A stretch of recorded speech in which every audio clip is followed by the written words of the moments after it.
તારીખ 3 ને ગુરુવાર આ વિડીયો બની રહ્યો છે.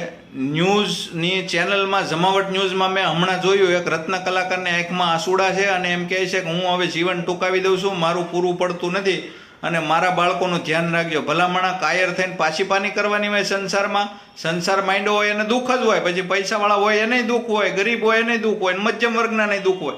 બધાને પોતપોતાની રીતે થોડા જાડા અંદરથી માણસ દુઃખી સુખી હોય છે, પણ કાયર થઈને મેદાન છોડી દેવું એ વાત બિલકુલ યોગ્ય નથી. તમે અહીંયા સો તોય તમારા છોકરાનું ધ્યાન રાખવું નથી તમારે અને વયું જવું છે, તો બીજો કોણ અહીંયા ધ્યાન રાખી દેવાનો છે? એટલે આવા કોઈ પણને વિચાર આવતા હોય ને તો એ ભૂલી જાયજો, કારણ કે ઠાકોરજીની ઘેરે દેર છે પણ અંધેર નથી. આજે રાત પડી છે તો સવારે દિવસ ઉગવાનો છે. તમને દુઃખ આવ્યું છે તેની પાછળ સુખ 100% આવવાનું છે, 1000% આવવાનું છે.